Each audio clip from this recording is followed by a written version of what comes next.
Digital heart beat scan ఒక్క second లోనే world class 640 slide CT scan ఇప్పుడు మీ vista imaging Banjara hills లో.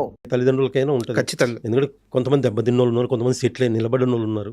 వీడు ఏమైనా అయిపోతాడేమో, ఏమైనా అయిపోతే మళ్ళీ అందరి ముందు పరువు ఉంటుంది కదా, వాళ్ళ సమస్య వాళ్ళకి. సో అలాగా ఒకసారి నాకు బాగా ఇదయ్యి మా ఫాదర్ మీద కోపంతో ఏం చేశానంటే, చిరంజీవి గారి గ్యాంగ్ లీడర్లో ఒక స్టిల్ ఉంటుంది, నాకు చాలా ఇష్టం పోస్టర్. అది గ్యాస్ కటర్ బట్ బ్లాక్ స్పెట్స్ పెట్టుకొని ఆ ఫోటో తీసుకొచ్చి అతికిచ్చేసానండి.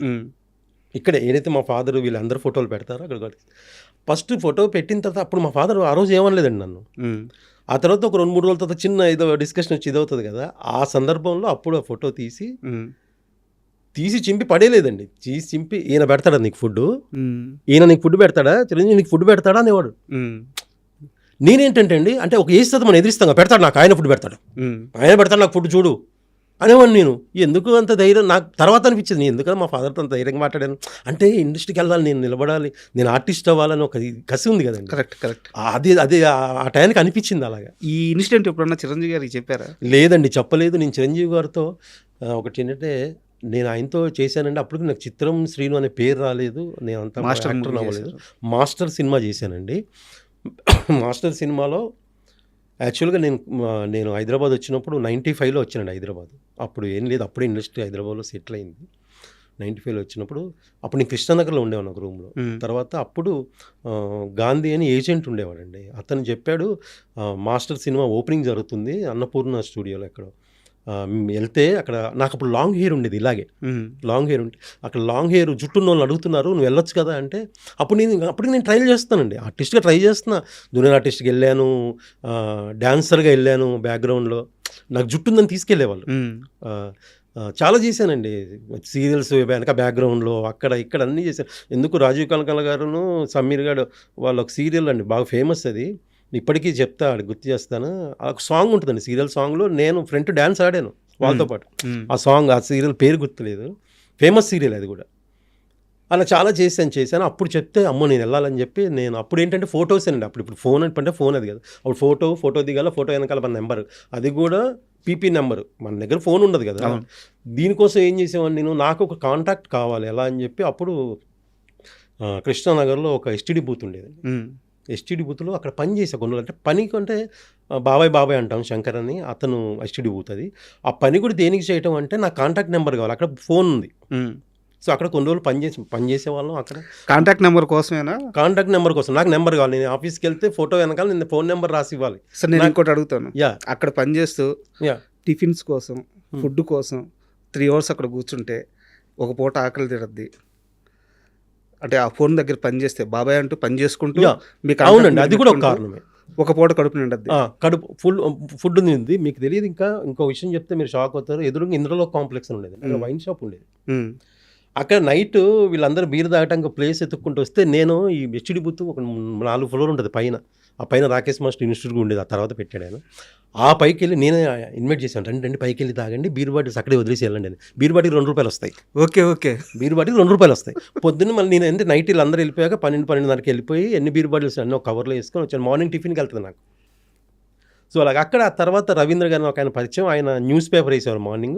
తర్వాత ఎర్లీ మార్నింగే ఎస్టీడీ బూత్కి బయట ఒక టేబుల్ దగ్గర న్యూస్ పేపర్స్ అమ్మేవాళ్ళం. అక్కడ ఎంతో కొంత చిల్లర వచ్చేది. తెలిసిందంటే కృష్ణానగర్లో సినిమా మీద పిచ్చితో వచ్చిన ఒక మనిషి కృష్ణానగర్లో ఎన్ని బాధలు పడాలో, ఎన్ని ఇబ్బందులు పడాలో అన్నీ పడ్డాడు చిత్రం సీను. అయితే చాలా షార్ట్ టైమే, ఎక్కువ టైం కాదు, చాలా షార్ట్ టైం, తక్కువ టైం, బట్ అన్ని కష్టాలు పడ్డాడు.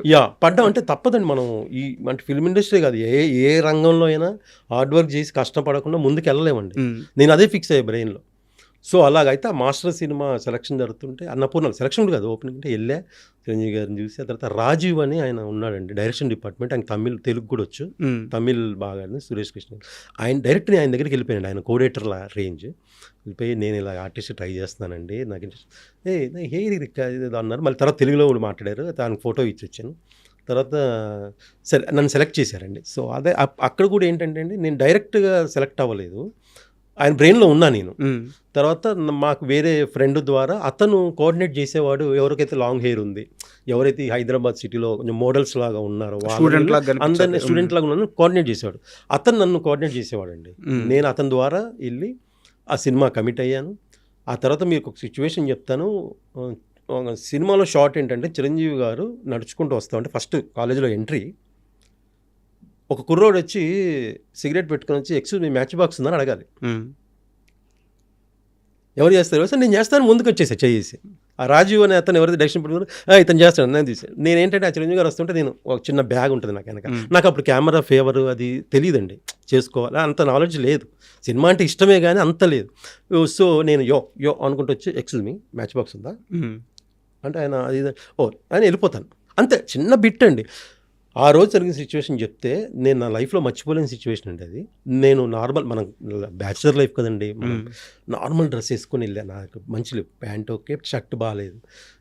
కానీ చిరంజీవి గారు అంటున్నాను ఈ కుర్రాడి షర్టు మారిస్తే బాగుంటుంది కానీ ఇద్దరు కాస్ట్యూమర్లు వచ్చారండి అటోకులు వచ్చి అక్కడ సెట్ నుంచి కాస్ట్యూమ్ రూమ్ ఎక్కడ ఉంటే అక్కడ నుంచి తీసుకెళ్ళి నాకు అక్కడ డ్రెస్ మార్చి ఒక రెడ్ కలర్ షర్ట్ కొంచెం బ్రైట్ షర్ట్ వేసి. అయితే మీకు సిచ్యువేషన్ చెప్తాను. నేను ఇక్కడ నుంచి ఎక్కడ సెట్ నుంచి కాస్ట్యూమ్ రూమ్కి వెళ్తుంటే కోటి ఉమెన్స్ కాలేజ్ షూట్, కోటి ఉమెన్స్ కాలేజ్. నేను ఆ రోజు మార్నింగ్ కూడా నేను లిఫ్ట్ అడుక్కుంటూ వెళ్ళా షూటింగ్ కూడా. సో మన పరిస్థితి అలాంటిది. అయితే ఎక్కడైతే సెట్లో చిరంజీవి గారు డ్రెస్ షర్ట్ మార్చమన్నారు, నేను స్పాట్ నుంచి కాస్ట్యూమ్ రూమ్ వెళ్ళే లోపండి నా కళ్ళు తెలియకుండా నాకు నీళ్ళు వస్తున్నాయి, నాకు అంత బ్లర్ అయిపోతుంది, ఏం కనపడట్లే. అంతే కదా, అసలు చిరంజీవి గారు ఏంటి ఒక జూనియర్ ఆర్టిస్ట్ చిరంజీవి గారు చెప్పడం ఏంటండి, కళ్ళు తుడుచుకుని ఇక షర్ట్ వేసుకుని వచ్చి ఆ షార్ట్ చేసాం, అయిపోయింది. తర్వాత ఇంకో సిచ్యువేషన్లో మళ్ళీ సేమ్ ఇంటర్వెల్లో చిరంజీవి గారు పెద్ద ఫైట్ జరుగుద్ది. ఆ ఫైట్ తర్వాత మళ్ళీ ఆయన వస్తారు, రాగానే యో నుంచి మాస్టర్ గుడ్ మార్నింగ్ మాస్టర్ అని చెప్పి తప్పించుకోవాలి, అంతే చిన్న షార్ట్. అది ఆ తర్వాత క్లాస్ రూమ్లో అక్కడక్కడ డ్యాన్సులు అవి ఉండేవి, స్టేజ్ అదే టేబుల్ మీద ఎక్కి డ్యాన్స్ చేయటం, టేబుల్ కాడ పట్టుకుని అవి ఇక అంతా అసలు లెంత్ చేసాం. బట్ ఎక్కువ ఆ 2-3 షాట్లు రిజిస్టర్ అయ్యాం. అది నాకు ఇప్పుడు కూడా నేను చెప్తే కానీ తెలుస్తుంది నేను అని. ఇప్పుడు అసలు యాక్చువల్గా తర్వాత కాలంలో చిరంజీవి గారితో కలిసి ఇవేవి షేర్ చేసుకున్న సందర్భమే లేదండి. కలిసిన సందర్భం ఉంది, 2-3 సార్లు ఆయనతో కలిసాం సందర్భం ఉంది. కాబట్టి అందరితో పాటు కలవటం తప్ప నేను పర్సనల్గా ఆయనతో షేర్ చేసుకుంది లేదు. ఆయన గుర్తుంటుందని ఒక నమ్మకం. ఆయన ఇంకొక విషయం అండి, ఒకరోజు నేను షూట్కి వెళ్ళలే, నాకు ఏజెంట్ చెప్పలే షూట్ ఉందని, నేను మిస్ అయ్యా. నెక్స్ట్ డే మళ్ళీ నాతో నేను నాకు వేరే వాళ్ళతో తెలిసిపోద్దిగా షూట్ జరిగింది, నేను నన్ను ఎందుకు రాలేదని. అమ్మో నేను రాలేకపోవటం ఏంటంటే నెక్స్ట్ డే వెళ్తే ఒక మాట అన్నానండి, చిరంజీవి గారు అన్నారంటే ఆ టేబుల్ మీద క్లాస్ రూమ్లో నేనే కనపడుతున్నా డ్యాన్స్ చేస్తూ, మైకేల్ రాలేదా అన్నారంట అని నాకు చెప్పాను. నెక్స్ట్ నన్ను మైకేల్ అన్నారు, ఆయన గుర్తుపెట్టుకున్నారు ఆయన అని. చాలా హ్యాపీ ఫీల్ అయ్యానండి. అది లైఫ్లో మర్చిపోలేని సంఘటన. మళ్ళీ ఆ తర్వాత ఆయనతో కలిసి అది రాలేదండి, యాక్ట్ చేసే అవకాశం రాలేదు. ఎప్పుడన్నా నాకేంటంటే కొంచెం చిన్న అందరూ ఆయన గురించి, ఎందుకంటే ఆయన చూసి ఇన్స్పైర్ అయ్యి వచ్చిన కదండి, మనం అందరిలాగా ఆయనకి ఇలాగే డిస్టర్బ్ చేయొద్దని, ఎప్పుడన్నా పర్సనల్గా కలిసే అవకాశం వస్తే చెప్దామని. యాక్చువల్గా ఆయన దాకా వెళ్ళి ఉండదు ఈ సందర్భాలు. మీరు బయట ఎక్కడైనా చెప్పినా, ఫ్రెండ్స్తో చెప్పినా, ఈరోజు ఇక్కడ చెప్తున్నది కూడా, ఒకవేళ ఆయన దాకా వెళ్తే ఖచ్చితంగా ఆయన పిలిపిస్తారు. ఎందుకంటే ఒక చిన్న ఆర్టిస్టు ఒక చిన్న సినిమాలో బాగా చేస్తే ఆయన ఇంటికి పిలిపించుకుని అభినందించే మనిషి. సో అలాంటిది చిత్రం శ్రీనుకి ఇంత ప్రేమ ఉంది, ఇంత అనుభవాలు ఉన్నాయని తెలిసిన తర్వాత ఆయన పిలవకుండా ఉండరు. మేబీ ఇంటర్వ్యూ ద్వారా అవద్యం చూడాలి. అట్లా పిలిస్తే ఇంకా నా లైఫ్కి ఇంకా ఏం అవసరం లేదు. అండ్